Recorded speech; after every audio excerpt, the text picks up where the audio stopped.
Mayam buchan Maibam na taram no jari. Northeast window na sandok saba news analysis da mayam amuka hanna krum jari. Manipur da fong liba pauching da pauche sing da Manipur gi karam ba pau sing yauri bagi habadu kana nainuna bagi damang da ikogi studio da housing election da lebire. Economic Resource Development Organization gi secretary SHANTA NAHAKPAM anu magda da ozabu Northeast window gi makiri gi taram no jari. Aharmada lakjaning base waja haidi haukiba February kunipandagi haukiba assembly mifam ngarang March mangada loshingkre hariba assembly mifam da bill nipan se yanaba yaudana pass toki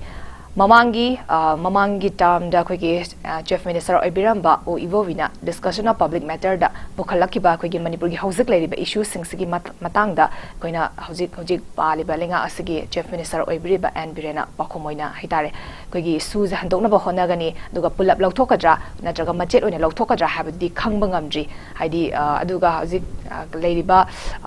peace hanjanna ba hitare santi hanjanna ba tongan ba level da wari shana ba so haure haba wafam su thambiri aduga ex minister ex chief minister o ibovina pukhalaki ba wafam dai tare sugi active cadre se 2018 dadi listing amaga chama kunithoi khak leramaga 2019 gi September fawba da listing ani yora krise kamaina no habigi question arise or ki ba hai tare ko masigi matang da oza kai habini khoigi fasiki lo thok pagi matang se masigi khoigi hojik present akoina na hangai ngai mi se okay tare ko khoigi praja na ngai ram se khoigi hojik lai ba assembly da khanari ba sumaina ko sangi praja da yamna ke ni ko yamna constitutionally khanab dune ba praja na ngai ram se ko under ki assembly ni mangani pham se da khoigi kaigumba wan thok khara hai tare khoi government na tawisina kaino sarkar na khallisina kaino opposition na role kamai lawri ga khara di ubdi phang ba ko to sugi matang se khoina hanjan naina ba ko hanjan Nigeria ni su lokthok pa hai ba se partially lokthok po gera natraga impartial gera machet lokthok gera mapum lokthok gera yam lu ba thaba amo oidoi ne ba manam de akhoi ngasi assembly da akhoi na hangi se su ji lokthok kadra lokthok oidra hai ba se hangi opposition na su sugi wari sana bagi magi ngasai gi ka framework to madu akhoi public oidri bo ju aduga karai level bo wari sana gre hai ba khangde de sugi moi gi ngasai organization 25 hai tare ko akhoi gi keno ga ngasai gi kano siga kano UPF ka keno gi mark ta yaw organization me am sigi yana je hai tare moi no mai kapna da bagi suspension of operations sigi matang sida kari matang dagi yana grino aduga karai bo yogre hai se prajana khangdam ni ko hoi government ni khang be ko adu prajana khangdam ni na masi poche hoina smile lokthok pe smile oyak pe hai da yam lu da ba pot ama oi ba adu bu taw da bu ngasai gi lokthok na ba parcel ogera ko akhoi gi natraga pulap lokthok na ba ngasai gi ka ta su lokthok ona lokthok si na assembly na resolution ma thagi bo di afa step ti oi ba taw da bu akhoi gi public knowledge lei be matung ina masi gi se akhoi gi sugi interlocutor je rogi special secretary mana oi bugum taw ne ba aduna moi gi se ngasai gi kuki territorial council bo khana bagi pot ama khak hindu kai ka da ko national newspaper kai ka khara yaw gi belai re ba si je aduna assembly da yam clear cut ta hai tare koi je sugi matang je sibo khana gre aduna sibo lokthokpa sibo di taw ya ba yai sibo mana yaroi maram di sibo de yana cherol ama sign tong na gre ga na hai bi pot lei tabni na ko sugi status se kai no khangdam na si matang da khone comment pi am lu ni ba taw da bu peace pork na ba na ngasai gi su je peace pork na ba na taw gi bani aduga su le ga na peace lei tre hai bi madi yam clear cut oi ba wan thok lei tawa ngasai gi ko wan thok lei tawa adagi chana patap ngak tawa khara lei re hai bi madi yam clear ni adubo ngasai gi su lokthok na ba akoina illi basina ka ngasai gi su gi monitoring committee yam su lei ri ko monitoring committee si manung da Manipur government gi mi adagi central government gi mi then magi ngasai gi keno UPF ki moi gi organization me am representative me am su yauri ne ba aduda susi phajana chanai na taga chana de haibagi matang sida sakar da written report hai tare committee du gi report ambo hojibo laktri ma leba aduna masi hojik makti haibda yam luba pot ama oini aduga ngasai gi lokthokpa na taga lokthok ta bai je parcel lokthok ta bai sem na hining je aina sum khanjaba da ngasai gi akhoi gi leiba phibam jida moi gi kai rules and regulations so kitang chana chatpa ya ba khotpa lengba ya ba ga khara lokthok kidra aduga sudi sum leigedra adu maina ga hining bo ijala natraga na ngasai gi hena stringent oi ba ko yam na strict oi ba steps sing lokala kadra adu maina yengba ya aduga su lokthok bai wafam jidi yam naina da yam na critical oi ba पोट अमने अदुना होइने हेता पंगाइ दा हाइजलगा प्रजा दा कय नि को यामना अरानबा मूवमेंट अमदा चंगहन की बिसिसु खरा लानबा ओइने अदुगा क्वाइ मरुदी प्रजाना डिमांड तौगदबसिदि शूसे कराइ वाइ बो वारी साबा लोइरे अदुगा काय बो वारी साबा लोइरे अदुइ मथकदा होजिक फाउदा लोइगिबा क्यारक मीटिंग फम गिबसिदा लोइगिबा पोचे क्यानो अदुगा अखोइ मणिपुर की शूगी ओइबा हजिकी मॉनिटरिंग कमिटी से सिदा स्टेट गवर्नमेंट की कना यावरिगे अदुगा Moina शूगी संदकी इरांग मनुंगसिदा ngasagi akhoi tongan ba report kaya da kem da leiram da ba khulai matik chana pairaga season kwasi me amjigi report se sugi monitoring committee sina accept tawrub jala have do public na demand to bhodi adu bhodi dum phabra na khanje ai sumain tam se ya ambe ayam phajawa phangya di amathang da lak chaning ba se khoi ngarangi phone ki ba assembly mi phone ki aroi minute ki short duration discussion gi da koi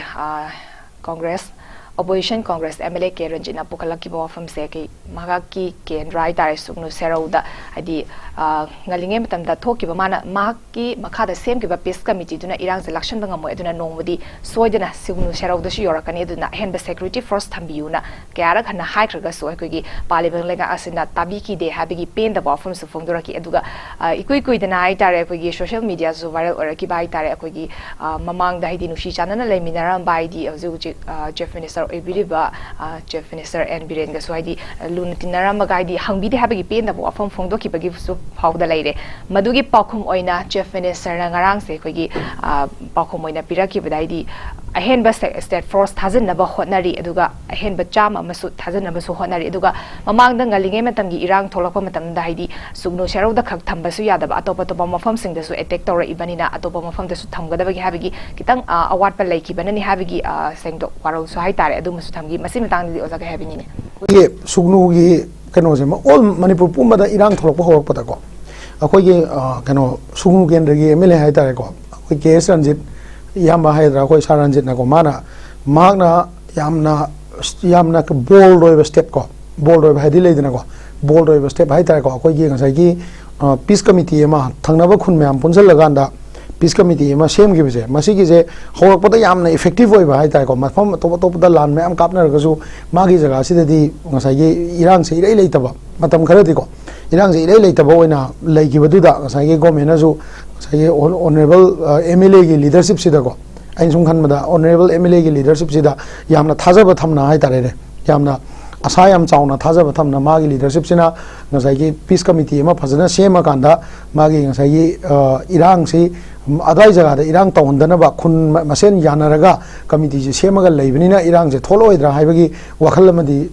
सरकार सिदा है तारे को honorable chief minister सोई लेरम दो माले दुबो unfortunately इरांग से थोलो को मतम दा होरकम मतम दा सुगनु इरांग होरकम मतम दा ngasai matik chaba force le hodaba thajan ba nang hodaba khotaba lei sing je ngasai gi lan ai sidi kamai to ge ganda akhoi gi irekai le minnaraga akhoi phaminara kanda yanaraga I pau je phawdok na thangna ba kun masen ga pau phawdok na kanda akhoi gi nuaina da ba se I pau je pasan phawdok na lei tar di lan je thokom thokte hai ba wakalon ji da ko akhoi masen ngak ta ne na khallaga masi kanona government jina step lakot pa tap khiba gumbo or me ai hena dumaina khan mi abjani ma je maram di kainoi kan da mohong khuding mak da noi kapna su sungnu da di khra thengna mai jaga se khitang thenglap tawra hau gi ko an ma da di mayam se loina yana ra ga le me da di suddenly kai ni ko khoi gi masi gi example yam phaja bai bu kainoi kan da infiltrator adagi narco terrorist mayam na ko narco terrorist mayam na makhoi yorok tri baudi khun ga di yana ra ga nungsinana leirame habje sugnungsina khudamne ba aduna ngasai lan je sum kapsala kanda ngasai gi militant jing ji yora kanda di khunjing du da noi yana le yabra akoi lan kapna ga damni haiba gi mawng amala kanda ko adu da sarkar sina ngasai gi praja masen yana le mina swai de irang leite na khallaga tawbo oram su ai adu bu masi laibak thiba tawdong ni adu matung tarak boda masi tawdong se thokra matung da sarkar na adum step lakhot pa yaba gai lakhot le hena adumaina yeng matawni aduga hujik sugnu gi jaga sida serau sugnu jaga sida marakta irang tawba matamda force adum changaga thengnabagi mami adum tari tawbatabu ngasai gi yam nuai tri kai noi gana akhoi gi aina khanbada honorable MLA K Ranjit china mana nuai taw se ngasai gi koi lup pusaka paiminera me koi natinera me haibagi nuai taw dasu katana tana ngasai gi akhoi gi kugi fruit akhoi aduda khun tamineriba तोान तोान फुरुप की इचिन नाउसिंग पुन्ना नाकमिनरगा लेरमबदो कनागुम मी खरा खुलाई पाइबा खरा लागा ngamगिबदो अदु कनबा ngamहौदबदो अदु हजिकते अमु येकनाबो ओइरगा लेहौदुगी नुवाइतबा सोइदना ओइरमगनी हाइना आई सुमाइना तमजगे मथंग दलाक चनिंग बसे कोई थोइब इरांग असगा मरी लेना हाइतारे कोई मणिपुरी की कोइना लिशांग सिना हाइदि हिस्ट्री गा सागोनरगा लेराबा मफम सिंगसे कोइना ममिंग पंगथोंदा थोंजलकपगी अमा तरोपा हाइतारे चोरचानपुर का सेलम का थोंजलकपा थांगजिंग का अतोपा ममिंग थोंजलकपसिगी हाइदि थिंगनाबगी दमकता असेंबली मिफमना कोई बिल अमा पास तो के बिल से the Manipur names of place bill 2024 हाबा बिल से पास तो की येना यावदना मसिदा कोई हाइदि चाही लिस्टिंग अहुम हेना कोई ngak सेंदुन इपाइपु सिंगना ngak सेलगा लेराबा मफम सिंगसे कोई कनानो खंगदबा हाइतारे अदुना कोई ममिंग से पथोंदा थोंजलकपगी चटनाबी से कोई यारोय थिंगदबनी हाबगी कइनो अदुगी अचेपा फिरेफ मगा लोइना हारिबा बिल से पास तो की पोरंगनी हाना सुखंजे अदम मसी मतांग से हारिबा पास तो फ्रीबा बिल से इफेक्टिव ओइगनी हाना ओजा खनबिब्रा कमाय दो हां अखोय होजिक से को पब्लिक अखोय सरकारना थबक तौबगा अखोयना सरकारना थबक डिसीजन अमा लो पब्लिकना लाकपा रिएक्शन से सिगी पब्लिकना सरकार की डिसीजन से क्या सपोर्ट तौगे हाबदो अदुई मखा लोय पोलेबा सिदि को अखोय लाइबक थि जे कइनो गाना अखोय अखोय इरे कायदा खुन नोब तसलक मतम दको मीना ममिंग थोंजलक मतम अखोयना समना हाबदे से अखोयगी से समना हाबदा कनो से जगह अमदा खुन अनौब मसे समना हाबदा को अखोयगी कनो हायरोने थामैबन हायजने को थामैबन जगह मीना लम खर लेरा कांदा अखोयना लम ममिंग अनौब थोंजलकपगी कल्चर से को से चेराव चिंगी परेंग जे लेरिबा खुन मयाम को खुन मचा मचा मयाम जे ममिंग अनौब थोलगा लाकपसे को ममिंग अनौब थोन जे मागी से सिटी सिंगदा अचौ अचौ मेट्रोपॉलिटन सिंगदा मागी कॉम्प्लेक्स हाइतारे को मागी रेजिडेंशियल कॉम्प्लेक्स आमतमदा अदु कॉन्क्लेव आदा कॉन्क्लेव अदगी ngसागी रेजिडेंशियल आर्केड काइने दुम थोनै को तबतबु हाइबा पोतो मागी हिस्टोरिकल ओइबा ममिंग दुगा चुनर कांदा से थामैबन हाय थामैबन अखोइना कॉम्प्लेक्स अचौबम सारेबा होजिकसे मणिपुर लेजिस्लेटिव असेंबली से सारबा मतुंगदा मणिपुर लेजिस्लेटिव असेंबली से सिगी मतुंगदा थामैबन की ममिंग जे नपगा चत्तेबा को चिराउचिंग मखोंग थामैबन हायगा इम्फाल वेस्ट हायगा चलिनेबा मणिपुर असेंबली लेजिस्लेटिव असेंबली से थामैबन लैयेना चलिनेबा अखोइ सिदा लैरिबा कंडीशन सिदी कमाय तौगे गाना अखोइगी हिस्ट्री जे डिटोरेट तौनबा अखोइ लौथोखिनबा को समना हायदा ममिंग अमा करी वेंगनेना मा हेता थोंजलगा ना ngसाइगी क्वाइथेन हायगा ना क्वाइथेन निंगथेमकोल हायबा जगा सि मनुंगदा अनौबा खुन्नमा पाइतेवेंग ओइगरा अमा ओइगरा हेता थोंजल मतमदा निंगथेमकोल हायबा ममिंग जे लौथोखरा ना मोइना इम्फाल वेस्ट को इम्फाल वेस्ट पिन नंबर अदु हायगा पाइतेवेंग ने हेता थोंजलगा अतै म्यामदो लौथोखिबसे सिगी पोछि थिंगबसि सरकार खतगी मथौ नतेबा अखोइ लैरिबा लेकाइदुना योनगिबा लमजे अखोइ लेकाइदु क्लब अमा लेदना को माना योनगिबा लमसे अनौबा मी खुंदाको मतमदा ममिंग अनौबा थोनबा यादबगी अखोइगी इपा इपुगु सागोनर लाको ममिंग से सिगी मतुंगदा मोइगी ममिंग नप्पगी कल्चर अमा अदुगी कल्चर अमदे अखोइ यामना वाटले हाइतारे को अदु वाटपना मरम ओरे काना सरकारना लीगली स्टेप लखोतबा यादबगी मसी स्टेप से लखलकपने हाइना लौ ताबने अदुगा यामना फबा स्टेप ने अदु थेंगमलबने मसे याम गन्ना तोरम याबा अदुगुम्बा सरकार की मथौने हाइतारे प्रजाना लो से गम गाना दका होय मसाना मी जे मसाना मी ओइना बिहेव तो मतम दको लो से दका होयबा अदु लो दो मु इंप्लीमेंट तौनबा होनाबदा मी अतोप खरना मु मी अमगी मथक्ता अमुगा कनोमा रूल खर सेमजन दोइनेबा अदु रूल जे सेम कांदा मियाम गी अफबा रूल सेमबा मियाम गी चुनाबा चानाबा याबा मियाम गी याइफनबा रूल सेमदुना लेंगा कवेबको अदुना लेंगा ग तरोपसिदा अखोइना फनबने हाइदना अखोइना दुमाइना लौरगा चटपदाने अखोइगी मथंग दलाक चनिंग बसे बॉर्डर फेंसिंग खाबगी मतंग हाइतारे अखोइगी एक्स सीएम इबोबिना हाबिगी बसे अखोइगी कांग्रेस की मतमदगी किलोमीटर 10 खाबा हौकिबा बॉर्डर फेंसिंग से कयाम कुइना चंगी दोइनो कयाम कुइना खाकी दोइनो हाबगी वहंग अमा पुखलकपदा अखोइगी हौजु से सीएम ओइबिरिबा वीरेन हाइगिबसे ममांगदसु यूनियन होम मिनिस्टर ना हाइदी फोहाना फोंदोकिबा लैरे हाइदी बॉर्डर फेंसिंग खाबगी प्रोजेक्ट से चाही मंगागी प्रोजेक्ट ने अदुना हारिबा चाही मंगा सिगी मनुंगदा लोशनबा होनरकनी हाबगी थाजबा लै हाबगी वाफम सुमोहन थमगी हाइदी मसिदा आइना लाकचानिंग बसे हाइदी चाही मंगा सिगी मनुंगदा खाबा लोरकनी हाना खनबिब्रा नत्रगा चाही नरगा दुम हाइदी हानादगी लेरिबा मोओंसिदा दुम लेरगनी हाना खनबिब्रा ओजागी मोता बॉर्डर फेंसिंग की कनो से मागी इशू से अखोइगी इंडिया कॉन्टेक्स्ट येंगा गदी बॉर्डर फेंसिंग इशू से याम लुबा याम प्रॉब्लमेटिक ओइबा इशू ओइदेबा आइ जुम खनबदा मसे आई ऑफ द रिकॉर्ड ने को मसे ऑफ द रिकॉर्ड हाबदी ngसाइगी डॉक्यूमेंट दगी लौरगा हाइबे नते को अखोइना ऑर्गेनाइजेशन कुइने यावपगी अखोइना ngसाइगी काय तारे बॉर्डर फेंसिंग जे अखोइना इंस्पेक्शन चलु मैम खुनगी मी मैम गा वारी छानरक पदेन अखोइगी होजिक लेबा इंडो बर्मा मणिपुर कॉरिडोर से सिदा लेबा सिचुएशन जी येंग कान हाइजबने को डॉक्यूमेंट दे हाइबे नते को से आइना जुम खनबदा अखोइना इंडिया ना मरु ओइबा लम खरा अखोइना थादोगा अदुगा बर्मा दगी मरु ओइबे लम खरा लौसन मसो ओरम दो माले बसे कई ने अखोय जे खरा कई दे बॉर्डर की लाइन जिदा अखोय हिस्ट्री ना अखोय अंदा यूसीएम बिल्डिंग मै थातो किबसे को सिदा अखोय डॉक्यूमेंट अरो मैम यावग्रे अखोय अदवाई एरिया दा लेबा खुन गी निंगथौ सिंगना अखोय दा इरगा पिरकपा अखोय की जगह दो सिनी अखोय ने चलगा फोटो नमुबा अखोय ने येंगबा मैम यावग्रे को अदुना होजिकति मसी की पोजे मु अमुका हना डॉक्यूमेंट से कलेक्ट तौनबो होनबदा ऑर्गेनाइजेशन सिंगदा अवाबा मा अमदी ओयर दोइने को अदुना बॉर्डर फेंसिंग की वाफम जे अखोय मणिपुर कॉन्टेक्स्ट येंगानदि यामना कॉम्प्लिकेटेड ओइबे इशू नि होम सेक्रेटरी ना ममांगदा चे थारा की लेरे अखोय डिस्प्यूटेड एरिया ओइबा 70 71 स्वाइदा डिस्प्यूट लोइदिबो फेंसिंग लोइगनु गाइन हाइबो को सरकारना लेपकपा मतमदा याइफनबा मियाम याइफनबा गातंग अमदि इंडिया की फ्यूचरिस्टिक ओइबा पॉलिसी कोई इंडिया की चखोत थवांगदा थंगनबा युमलोनबा कंट्री सिंगना अखोयदि येलक्तनबा अदुगा अखोयगी प्रजा सिंगदा सोक्तनबा अखोयगी मीना नियम चुमदबिदा अखोय मरत चंगजलगा लेसलकपा नत्रगा मीना नियम चुमदबिदा अखोयगी हिंगोन कोइसलकपा नत्रगा मीगी जगदा अखोयगी लम चटखिबा हाइबसे सी भारत की इकोनॉमी दसुम इंडिया इकोनॉमी दसुम मांगजबने मणिपुर का तई नतेबा अदुना बॉर्डर फेंसिंग जे 5 year plan ने हाइबा तारगाजु खितंग अदुम कॉन्फ्लिक्ट मचा मचा खरा अदुम लेगिद्रा आइना खल्ले अदुबु तौबतबु फेंसिंग याम स्पीडली चंगले येंगगाने को अखोइना सीएसओ सिंगना फेंसिंग लोइ तौबा यागिरोय हाइ तारगाजु मोइना फोर्स तौरगा नमफुदन फेंसिंग तौसलकपा मतंग क्यारा यावरे अदगी अखोइगी खुनसिंगना यादे हाइ तारसु खुनसिंगना अखोइगा सीएसओ सिंगा थंगनबा खुनसिंगा यानदेना हाइबा लेगिबा तारगाजु थंगनबा खुनसिंगा सीएसओ यावदबिदा मु डीसी केका अदे एमएलए की लेवल तौरका मोइ मनुंगदा मु यानरगा मखा कंटिन्यू लेरम जगाजु अदुम यावदब नते तौबतबु ngसाइगी होल एंड सोली येंगदबदि कैनो हागांदा एमएचए सिगा ngसाइगी अदगी कनो मिनिस्ट्री ऑफ होम ने अदगी मिनिस्ट्री ऑफ फॉरेन अफेयर्स ने सी जगह कोई स्टेट गवर्नमेंट सिगा क्लोज टाइप तौरका मसिगी पौखुम से पीबो ngमगदबने दो अखोइगी बॉर्डर फेंसिंग की हिस्ट्री येंगांददी कमाइन लाकेगांदा मिनिस्ट्री ऑफ फॉरेन अफेयर्स ना माना वामा हाइनी अखोय बॉर्डर फेंसिंग जे येंगसनबा लाखनी खोय लमगा मांगिनो हाइनी येंगबा लाखनी फेंसिंग ना होम ना सिक्योरिटी की दमक तौजबनी सिक्योरिटी पिलर ने हाइनी अदे ngara ngan ju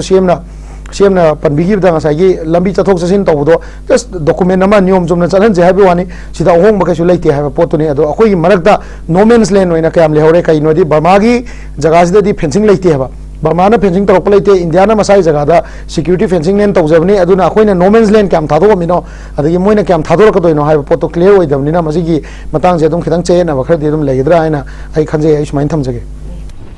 मथंग दम लाक चानिंग बस अखोगी हौखिबा चैगी मे अहुमदगी थोलखिबा इरांगसना मरम ओरगा हाइदी मैतेगी युम कया मै थाखिबा हारिबा मै चाखरिबा हाइदी yum सिंगदुगी मनुंग धाइ Tarin इरांग सोलब इमुंग Chama कुंथ्रा मापनगी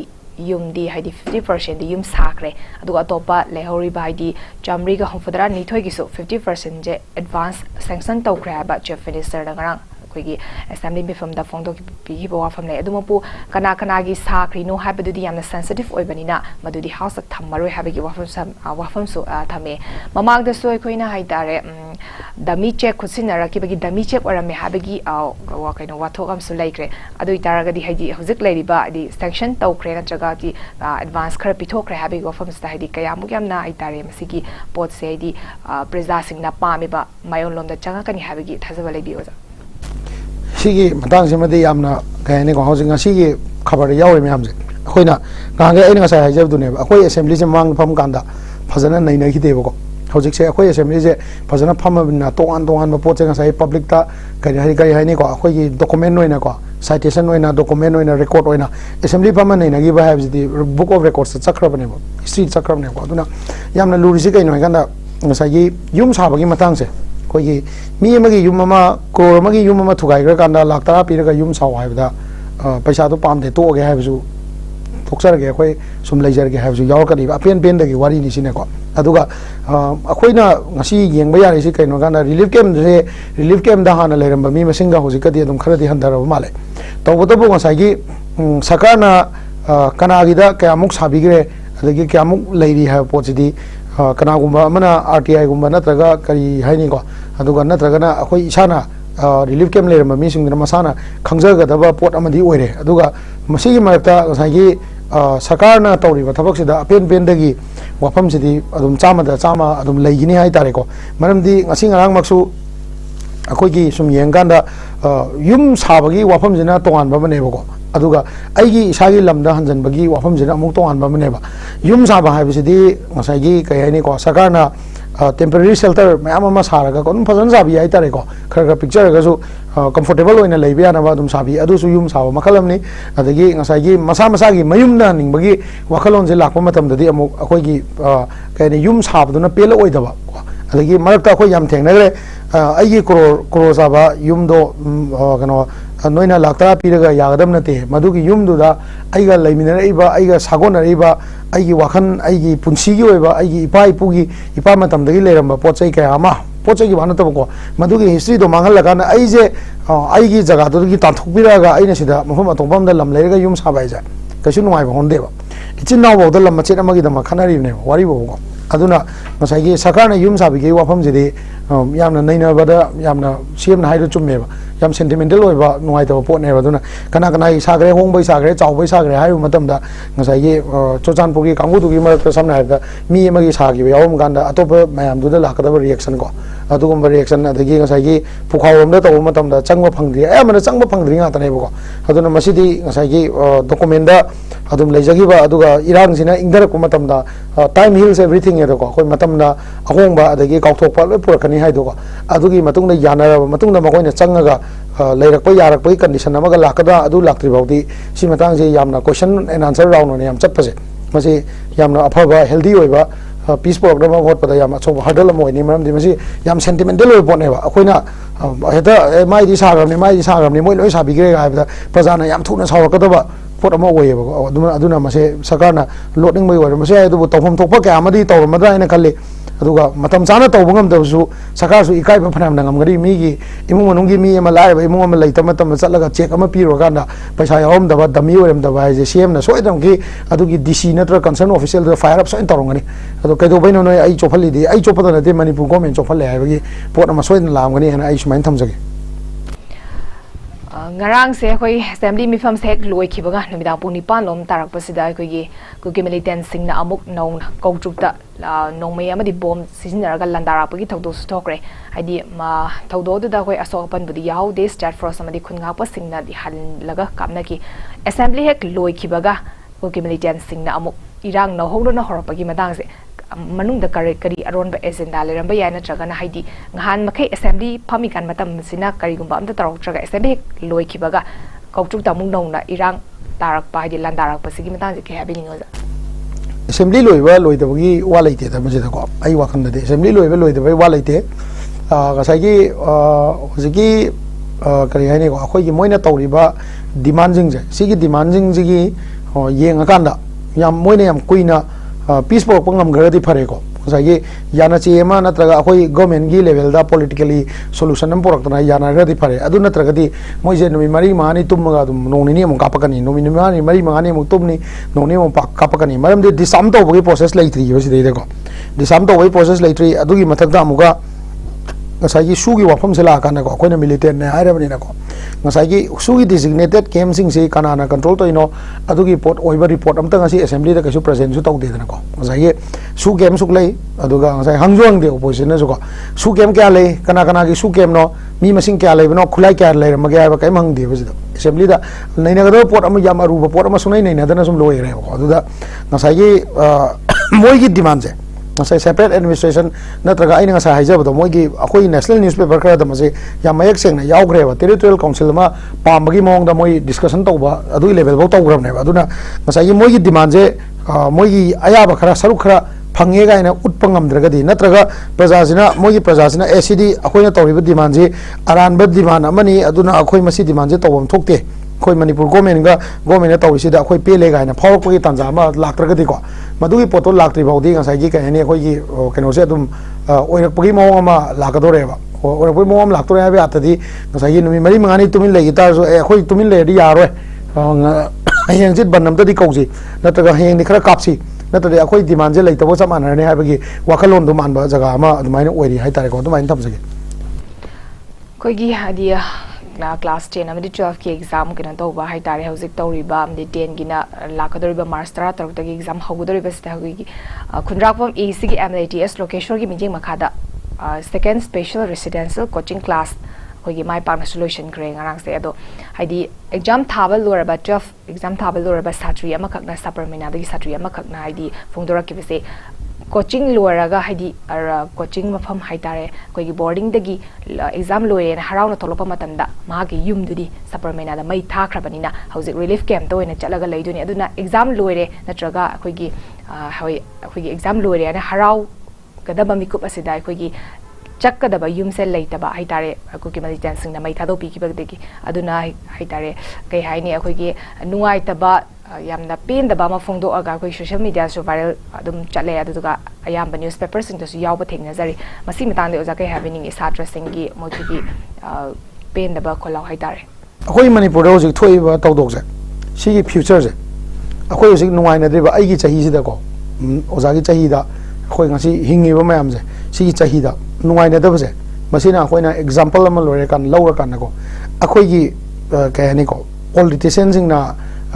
yam seng na hayabada masi nuai da khang de ko moina matam du da moina well educated oi gi da visionary oi da ko nga ki yana ba toksal laga la chat ki da gi tholei ba problem nga ta ne ba se including hoji phami ba season politician mayam se yaw ga haitare ko aduna angang sing sina ngasi moina thola ganda moina uri ba nuai ta ba mamit gi mapi ta ba awa ba mayam se si sina example moina law kan ko wakhan je piktha da bi da akoi ngasi gi situation jidagi masidagi lingjen yauna koina lingjen puthoga lalaga tungi manipur gi future oi dori se ai khoini ena khalakana thauna leina ai gi chatli lambi du da distract tawdana education gi man je matik chana phanga na matik chaw mi ema moiraga atopa furup mayam ga su aphaba mari thamaga khunai asigi mitai khaktagi wana taba manipuri khunai hai tare ko tokan furup mayam lei minari je mitai pangal bu oiro akoi gi kabui bu oiro rongmai bu oiro pomai bu oiro tangkhul bu oiro akoi mayam je kai tare ko mahi gi mangan jena chunara kan ko akoi gi chakhot pa khunai ma sem bai be je moi gi makhut ta ra ne bojik ko haji akoi gi chahi sida adigi akoi gi marak sida ngasi akoi gi chahi kun ga manga dagina kun manga kunthra dagina chahi nifu manga bawgi ren sai da chahi yankai bawdi leng ma khara ware ko adu bawda khara dum lengi 45 bawgi chahi sida leiriba akoi ichin naw sing sidi hojik ki situation jida moi myam gi hingna ba moi gi chana ba thakna ba adagi moi gi larik tamanna ba paisa puthokna ba kunai sigi semna ba hona ba da akoi punchi je loi gra dong ne ba ngasi akoi gi diko adubu ingalai ba moi dadi akoina haibe ya ba se ko ngasi akoina wari ba ngasi akoina nomai kapna ri ba ichin naw sing na khulai pai ga chatli ba yum thado ga chatli ba akoina paisa tan ma da kya da wana ngasi paisa ta le ba si me am je moina semak ka da ba moina tungi luching ba ma am oira kanda adugumba ningba kaidana ngasi mak ai yum da tumba phangdaga ju ai relief camp da le ga ju ai like tam tok pa ya de ai gi ai na ngasi class 12 se pass to kanda ai makha ta ba ipa imana wana yum bo le ta kai honari je hayeng ai gi icha sing duna sugumba phibam da ta dana ba adugumba khunai ama semgani ya ba kalon je hoje class 10 11 12 thari ba ngang sing na moina si power ga chatkadam ne ba aduna da di akoi wa ba si da moisu yauksalak moisu akoina pita hosida moisu pita akoina sokpa sida moisu sok ene sum chakragadi akoi kunai je kannaba mije le horreba hojikti akoi loi soire bane ba politician soire akoi business tawba soire then akoi gi even kai haini ko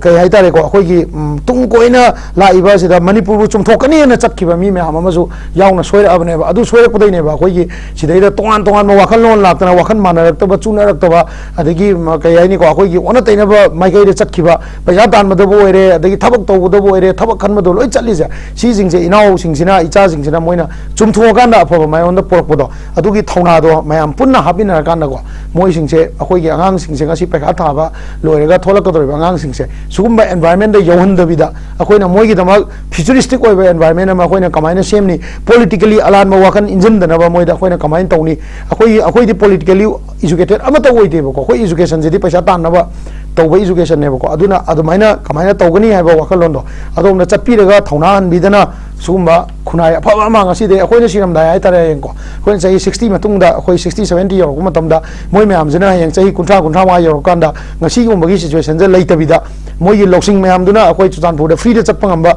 chujanpur gi mina su free da lakpa ngamba adai som na kan dagi akoi ukhul dagi su trading ga je free da tawba ngamba adagi officer amda respect tawna ba ko aduguma khunai ma sem je moi gi matau ne hojikti akoi na thengnai jidi lani akoi gi matam jidi haugra da bane aduna moina wakhan taba ya de hai base ai sumain thamjage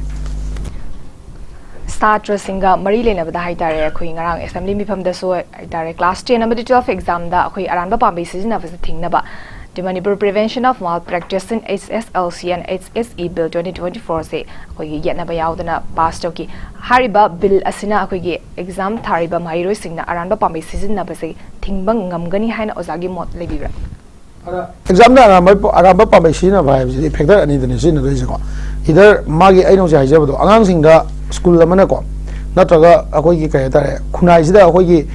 kay ni ko magi exam thabagi motive se akogi paikhaje pass to mama pa pressure hade ai di pahodre aduna ai di horen khomana phurni ai yum da horen imano me amang de kai banangani ai sagai na te mang de kai angang like tam de yam freely taman gadam ne ko mai magi mong do taman gadam ne adu da ngasai gi grading da hoji government pass to re khoi hoji ngasai ngang su khabar de ko handak te di grading do in chalani hai ko basi de ju competitive oi bo wakhalon lai se kadai de gi competitive oi bo wakhalon je da competition je yam healthy oiba achumba competition phazan tawragadi yam afabo oina chakhine se aduga yamna akoina angang singda magi masaduna prepare oidaba se anga mana layak pai yam he kan akoina physics lode ade nang haidi ma silak pai masan tamne ba adagi mu oza da su leire oza sina mu mana sagi angang like takpu matamda like tambi matamda yam bias oina tambi roidamne ba hojiki school jingje yam competitive oiba nature lakoni na se samna da Government ki oza amaga HRD ki oza amaga natraga samna da government school ki oza amaga private school ki oza amaga lainari ba ego se sigi mong da sum laina da ga de khoi gi kano se no to bagi adagi angang sing sina unfair means sina bagi wakhalon je ka shu halloe ba adu wari bu ko aduna angang sing sina akhoi gi education Japan da to ise ko akhoi gi education system sina akhoi da piri ba mangal se akhoi gi se competitive oi ba mangan nate akhoi da ngasai gi kaya ni ko tung koina chana ba ba akhoi gi future je akhoi na ngak doi ne ba wakhalon do akhoi ji lai tami ba angang sing kanam ta phau de hoi education system sina ne base ko aduna adugu mama pawon mama changi aduga hoi government na sakar na rule khara sem grabni na effective oi roi habdi ade adum effective oi kani adu taw da bu ngasai gi semi ba rule duna angang sing du da ona taina barom da mahonda pressure oi na chakhra ga di ko ngasai pressure abdi kaya ni ko akoi na si taw di smain taw ni adu de hoi anoba min sama sin da ya dre ga ne ko mai chakhra ga di yamna phattaba pot ma su oi ne na kale duna system je rule sema matam da magi makha da ground level du su kitang chumthok chumjin taw ko moral je kitang semdok pa ma dakar oi sumain thamjagi yam phazana haibiro sana mathang da lak chaning baza sa khoi gi haukiba jai gi me hom da gi thoklei balan sida khoi gi irang thokpa mafam sing hai tare basida khoi gi khunga pa sing sina hai tare khoi gi khun nga iba khun se khoi gi ku militant sing na lotion ba lo da na ba gi damak da khoi gi ngak thok ta ngasi faw da lai khun ngak pa yauri ba sing sigi manung da mahairoi sing handa class 10 amadi 12 exam thaga da ba satra sum am yauri ada ngarang se khoi gi assembly pham da so khoi gi chief minister and birana habi kre khoi khun ngak pa sing sida khoi gi lenga ki thabak ama pi ba ngamdraga su tongan bai khoi gi government ki makha da gi karam ba khudong jaba sing pina badi hona gani have wafam su tami masing metana di oza ka happening sakarna yam lu doi je ko hojik se kamai to ge da ngarang han police ka khitang khoi gi chinau sing khara tong na gi do adu da example oina dum lo ba yare ko akhoi gi khun ngak pa ichinau sing se moi gi future ama khoi na yeng da ba de ba khoi gi damak thawai tha ki ba ichinau sing ai ta ko moi gi future ama yeng da ba de yeng da ba de maram se kaino hai ga na hojik se election lak tore adagi peace pork na bohona da hojik sumaina sum kapna ga lai tar ga di hojik assembly da mayama ma hai gre ko government na jo hai gre adagi ngarangan police ki jo statement thoki ba lai re sumaina sum tawna ga lai bo ai tar de ko akhoi gi marakta yamna kayani yamna dosa ta ba yamna maram cha da mong na dosa ta ba mi bo yaro ra kane ba hojik paudi state sina ngarang cm na haibda am chumi honorable cm haibdo situation ji yam sensitive oi bini na akhoi na hekta action taw do nungai tabagi taw bune na haibje am chumi ba khun nga ko je situation je kaigumba government of india na control taw ge ga na namfu da control taw ge khan gi ta de ko akhoi gi khun nga ko me amar ta so do sa ta bai chin naw me am yaro kane ba aduna state gi interest ta yenga kanda state gi interest ta yenga kanda akhoi gi kai hai ta ko state gi interest ta yenga kanda akhoi na akhoi khun ngai be chinau sing se kamaina masi akhoi khaktai wari nate ngasai asona kan da so hositi problem yam lei bamna toan ba furup kaya gi village volunteer me am training lo semgal ei ba moina ko hayeng si gi semgal ei ba volunteer sing sina aran balambi da chat khidna arm group ano ba semgal aga ngasai gi extortion de amna thawai yausal lakpa den akhoi gi public te amna threat to pa public property am damage to ba government officials sing de am threat to ba government project te amna kayani mid yam yeng salakpa ko adagi akhoi gi state ki movement de amna problem o ekta di madu gi toan ba step lokal ko matam da aran ba mi du phana ba na da achumba apha ba mi ju yaw gra ne ba aduna akhoi gi state sina ngasai gi ngan date 3 dagi laiba ngasi bawgi laiba magi intelligence ai tai ko Intel की जगह से कना कना कई कई नोई कापनरी खुन गापना कनानो गातबना कनानो है स्टेट रेकॉर्ड से लोई लेरमगनेब PS की लेरम भी अतई अतई देशो लोई लेरमगनेब मसीगी रेकॉर्ड मैम से लोइना फगला कांदा अखोई खुन गाको मैम से गवर्नमेंट हाइरिबा आर्म डिसमेंटल तौबा हाइरिबा जगह से मोइद करी कमाइन तौरगा मोइसे ngसाइगी हुजिकी लेरिबा सिचुएशन सिदगी लौथोकदोइनो हाइ पोतो लौथोक पाइबदि मोइद रेगुलर ओइबा थबक अमा पीबा अदगी पीस अमा पोरकबा पीस पोरकबा तारगदी ngसाइगी अखोइगी खुलाई पाबे मैम से यारे सरकारना लोइना तौरनी सरकारना तौरी हाइबा उटपको अदुई मतुंगदा ngसाइगी अखोइगी ngasi बाउदो उरे हुजिक कोई आर्म लूट केस तमी मा तरुक अमा कनो ओरे FIR चनग्रे चार्जशीट फाइल तौरे अदगी NIA ना मी किडनैप तौगी केस चार्जशीट फाइल तौरे देन मोलेस्टेशन जो नतबा मी मैम कल्लगा पुथोरकपा नुपी अनिगी वाहुदा अखोई पुलिस पाउ OCM बाउदा मा ट्रांसफर चतना सस्पेंड थमदना तौगिबा यावरे CBI की मागी इंक्वायरी द मी मैम चेनरी अदुना मरी लेनबा मीना कनानो लेनद मी कनानो हैजे खंदो काना सरकारना मतिक चाबा पोजिशन को अखोई विलेज वॉलंटियर बु ओयनब्रा नतगा अखोई VDF पु चाहनगिब्रा अदगी सिबाई खनबदबु यावनगिब्रा अदे हाफ ट्रेनिंग फंगबा मी आथने होजिक लेरिसिंग को अदुना मसिगुम स्टेप अमा सरकारना याम थुन लखोटपा याम चुमनी नत्रगदी अखोई लॉजी लैयेन उटना होनरपदा यामना नुवाइतबा हाइतारेको अखोई चिनाउसिंग की मरकता मरान सोय लेजदबा मरमदम बु ngakjaramba asengba इलेचा सिंगदो लोइनमक याउगिबगी कंडीशन अमा लाके तौबा अमा याउरे हाइतारेको सिगी पोचे याम मुन्ना सरकारना येंगा तौबिबा मा चंगी हाइना जुमाइन तमजगी रोइबदा लाक्सनिंग बजा अखोइगी मणिपुर थोइबा इथनिक वायलेंस सिना अखोइगी मिजोरम दा ड्रग स्मगलिंग की थबक से यामना हाइदि हेनकले हाइबगी कइनो पाव अमा अखोइगी मिजोरम गे एक्साइज एंड नार्कोटिक्स मिनिस्टर दा कोइ फोंगदोकी बो वाफनै मसिंग मितांदि उजा कमाइ येंबा याय हान मरदको अखोई मणिपुर थोइजे इथनिक वायलेंस ने हाइबजे अखोई चंग यानदबदगी मानगी वानेबको अखोई सिदि इथनिक वायलेंस नत्तेबा अखोई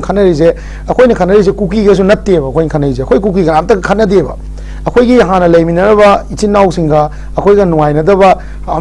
खल येंबिउने अखोई आइगा तुमिनरम मी मा आइगा तुमिनरम आइगी नाकंदा बरादा लेमिनरम आइगी युम थंगना लेमिनरम मीगी मचा अमत नोमै कापनबदा याउदेबा अखोइजु याउदेबा याम सेंगना हाइबदको खनरिजे कनानो अखोई थंगना तंगनबा पेरीफेरी एरियादा अखोई टेररिस्ट सिंगा मोइन इथनिक वायलेंस ने उतना होनाबदा नोमै कापसलकपसिगी डिफेंड तौनाबदा सोकना मंगातने बसेको अदो एग्जांपल ngasi पुलिस ना मणिपुर पुलिस ना कने कहता खुनजे अखोई गान इचिनाउ सिंगना अखोई खुनगा को तो ने तौदे मणिपुर पुलिस का कापनाबदा मसिंगदी खै दे हालेदना इचिनाउ की सिंगा कापनाबददी मोइना अदुम कहैतरे अखोई एडवांटेज खै लौबा हाइताइ को अखोई येंगो मोइना सु मैतै टेररिस्ट का पॉइंट हाइजनबा मणिपुर पुलिस का नत्रगा स्टेट फोर्स का कापनाबा नत्र सेंट्रल फोर्स का कापनाबा मतमददी मदु कॉन्स्टिट्यूशनली कहते प्रजा की प्रॉपर्टी प्रजा प्रोटेक्ट तौ एजेंसी मोई कापनरपनीको अदी स्टेट की नत्रगा सेंटर की एजेंसी मोई फरें तुरें तौरतारे हाथो है इवन कापनबद सिगीबद अखोइना कापद सिगी मदुगी मराल मसा मथंदना लेबाक इरांग हो थोरकपने थंगजबनेबको अदुगुंबा अमा लेरेबको अदुना ngसाइगी अखोइगी इथनिक वायलेंस हाइबजे अखोइ इथनिक वायलेंस सुना नत्तेब सिजेको अदुना ngसाइगी हुजिक लाइबा पोती करिनो हाइ गांदा ngसाइगी अखोइगी कुकी अमसुंग अखोइगी मैतैगी लेरिबा सिचुएशन जिना म्यांमार दगी ड्रग की ट्रेड से मिजोराम रोमदा चटखरे हाइबजे सी अखोइगी कनोने अखोइगी स्टेट की होइबा ngसाइ आइनो जायजबदो इथनिक वायलेंस नत्ते अखोइजे नार्को टेररिस्ट का खनबने अदो मोइ पुबा याद्रबनिना मोइ पुबा याद्रे इम्फाल भेली दे चंगबा याद्रे कांगपोकपी रोमदे लान बजु हुजि ngमद्रे ngसाइ माउदो याम स्ट्रिंजेंट होइबा यामना चेक्सनबा जेन थाउ लौखलाबनिना अदगी मोइ अतै जगह बमा मोइ असवाइदे लोइ नोमै कामना लेरे अदे हुजिकती गवर्नमेंट BSF पेट्रोलिंग चटपा होगनग्रे अदे असम राइफल मसागी ओइना जेक्सन थवांग मयाम लौखले ई मरमदि मोइ मथकते एलिगेशन मयाम लाबनिना को अदुना मिजोराम रोमदा चटखिबा जिदि मसाना तावनेबको अदुना मिजोराम ना फारिबा ड्रग मयाम से मणिपुर इथनिक वायलेंस नते अखोइना खनरिजे नार्को टेररिस्ट का खनबनी अखोइ नार्को टेररिस्ट का खनबदा अखोइना लानजे नार्को वारफेयर हाइतारेको नार्को का तौनरिबा नार्को टेररिस्ट का अखोइगा लेनरिबा लानजे अखोइना मोइसे नमथबा ngमकपदगी ड्रग की रूट से मिजोराम रोमदा चटखिबने ना गवर्नमेंट ऑफ इंडिया नसु लोगदमनी अखोइ स्टेट नसु मसे डिक्लेयर तौगदमने अदो इवन मिजोराम गवर्नमेंट ना मसागी ओइबा सेक्शन थाउंग लखोलौद्रगदी को नार्को टेररिज्म की ऑपरेशन जे मोइरोम ओइरनेबको अदुना मोइगी गवर्नमेंट जो हायंग नेक्स्ट 5-10 years दा मोइगी गवर्नमेंट जो इलीगल आर्म्स की प्रॉब्लम ड्रग की चाबगी नत योनब खतगी नतबको इलीगल आर्म्स की प्रॉब्लम देन कोई लॉ एंड ऑर्डर की प्रॉब्लम मयाम मिजोराम गवर्नमेंट जो थोलो हाइनिंगाई लेतेबा अदुना मसिगी पोचे अखोइना मणिपुर दा इथनिक वायलेंस ने हाइबजे अखोइना मसि स्वाय हाइरोइदबनी अखोइगा नार्को टेररिस्ट का मोइगी नार्को टेररिस्ट का इलीगल इमिग्रेंट का खनबनी खनब मरक सिदा मसीगी मिजोराम रोम दा डाइवर्ट तौगिबा ड्रग रूट से मसीना याम सॉलिड ओइबा अखोइगी स्टेट की अचौबा एग्जांपल नि अदुना कुकी चिन्नाउ सिंग नसु नार्को टेररिस्ट जे मोइने सपोर्ट तौबिरोइदबनी इलीगल इमिग्रेंट सिंग जे सपोर्ट तौरोइदबनी अखोय हाना नुसी चाना ले मदुमाइना लेमिनबा यानबा अदुगी रूम दो लाक्से हाइ तादि मोइने जु सपोर्ट तौरोइदबनी अखोइना जु सपोर्ट तौदे अदु मरम ओइकांदा मिजोराम गवर्नमेंट दसु मसागी ओइबा सेक्शन फिरेप सेक्शन थौरांग लौखटपगी मथौदो हौजिकमक ताइ नत्रदि चाहि मंगा मतुंगदि मोइना कंट्रोल तौ ngамदबा अनौबा कहेते ब्लैक की ओइबा इकोनॉमी अमा जनरेट तौरनेबको अदु मतमदि गवर्नमेंट कंट्रोल तौबैसे वानी मणिपुर सिने एग्जांपल नेना आई सुमाइन थमजगे याम नुंगाइजे अखोय ओजागी चिल्लबा मतम क्याबो काइथोपिरागा ngasiगी नॉर्थ ईस्ट विंडोना संदोक्सबा न्यूज एनालिसिस सरु याबिदुना ओजागी बा ओपिनियन मोड के आमरम फोंदो पिबगी दमक्तसो अमुका हना रोइबदा ओजाबु थागबा फोंदो मतासिदा नॉर्थ ईस्ट विंडोना संदोक्सबा न्यूज एनालिसिस लोशन जरे मिंग ताबिरिबे सिंगबो अमुका हना खरम जरे